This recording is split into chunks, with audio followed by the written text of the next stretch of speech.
Well, there's nothing worse than working hard on your health and being led in the complete wrong direction. So let's talk about this myth versus fact. Here in the studio, our fitness and health expert, Macdonald. Thank you for joining us. We appreciate it. We were just talking about, what really works and what doesn't. Let's talk first about counting calories. You say there's a big myth here. Yeah, well, when people want to lose weight, they feel they have to cut, restrict, cut all their calories, create that deficit, and they lose weight. But then you get those cravings back and they regain the weight. That's yo-yo dieting. Rather than using food for calories in versus calories out, it's all about stabilizing your blood sugar. Eating the right amount of calories per meal, the right balance of protein, fat, carbohydrates, so you stabilize your hormones and release your stored fat. Don't throw your body off. Don't confuse it. Yeah, and just don't create deficits. Everyone thinks, like, when is a deficit ever a good thing? So when people, not for our economy. No, so when people want to diet, they think they'll just cut.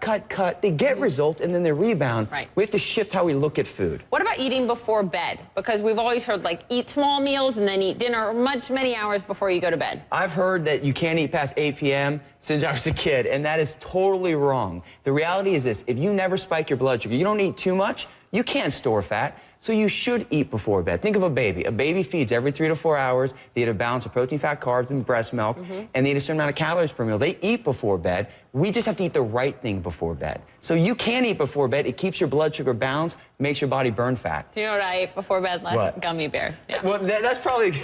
Now, my son loves gummy bears.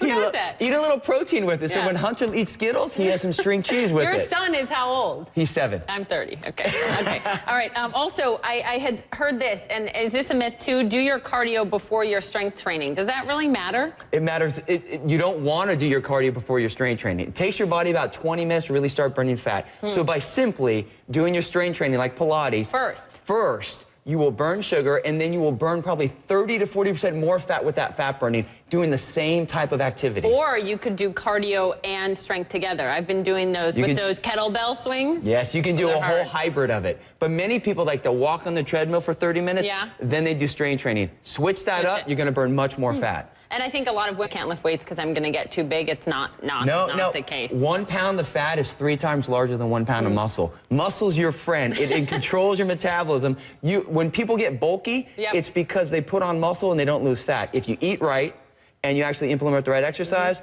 you get tighter and leaner. What about exercising on an empty stomach? Good idea? Bad idea. When your blood sugar's unstable, your body burns muscle whenever the blood sugar's low. So get a balanced meal in. It could be like a half meal, something to fuel your body, and that will help you burn fat and not muscle. Spot reduce. You can't say, I would like my arms to be much smaller, but keep my legs the way they are. You can't do that. I mean, it's going to come across the board. In a perfect world, you could, but it's not a reality of it. You start losing in your face, then your neck, then your limbs, and then you get your trouble areas. Unfortunately, you gain weight in the areas you want to lose first, and it takes you longest to lose that in those same areas. So just be patient, implement the right strategies. You can take your body wherever you want. And I would just point out, sleep is so critical. Huge. Sleep controls our stress hormone cortisol. So when you're in a sleep deficit, your body over-releases cortisol and makes you store fat. If you can manage your sleep and your stress, you will take your body to a whole nother level. If someone can teach me to sleep 8 hours and manage my stress, it would be a perfect world.